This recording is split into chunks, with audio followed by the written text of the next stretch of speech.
તો બહુચરાજી મંદિરમાં સડી ગયેલી નોટોનો મામલો સામે આવ્યો। ધારાસભ્ય સુખાજી ઠાકોરે સંકલન બેઠકમાં રજૂઆત કરી છે। સ્ટોકમાં રહેલા લાખો રૂપિયા અને પરચુરણ પલળી ગયા છે।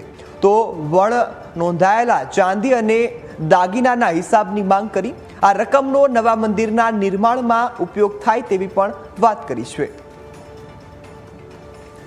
તો આપણી સાથે સંવાદદાતા કમલેશ ફોન લાઈન પર જોડાઈ ગયા છે। જે કમલેશ, હવે ધારાસભ્ય છે તે મેદાને આવ્યા છે। મંદિરનો જે બહુચરાજી મંદિરનો મામલો હતો કે જ્યાં સડી ગયેલી નોટો મળી હતી, જે બાદ રજૂઆત કરવામાં આવી, શું વધુ અપડેટ?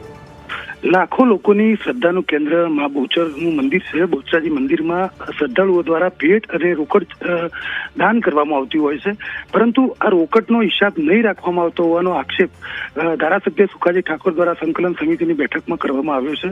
તેમના દ્વારા માગણી કરવામાં આવી હતી કે જે બહુચરાજી મંદિરમાં શ્રદ્ધાળુઓ દ્વારા જે રોકડ અને જે નાણાં અને જે ચાંદી અને જે દાગીના ચડાવવામાં આવ્યા છે તેનો કોઈ હિસાબ કોઈની પાસે નથી। આ તમામ રકમનો હિસાબ કરવામાં આવે અને જે લાંબા સમયથી પરચુરણ પણ તેનો ગણતરી નથી કરવામાં આવી તેનો પણ હિસાબ કરવામાં આવે।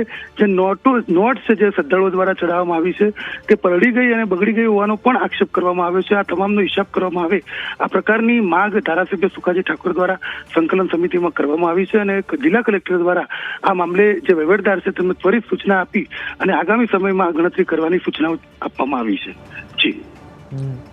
જી બિલકુલ કમલેશ, અમારી સાથે જોડાવા બદલ આપનો આભાર। હાલમાં જો સમગ્ર મામલે છે તે માંગ છે તે કરવામાં આવી છે, રજૂઆત કરવામાં આવી છે અને કહેવામાં આવ્યું છે કે પરચુરણ સહિતનો જે હિસાબ છે તે કરવામાં આવે ને નવા મંદિરના નિર્માણમાં આ નાણાંનો ઉપયોગ છે તે કરવામાં આવે।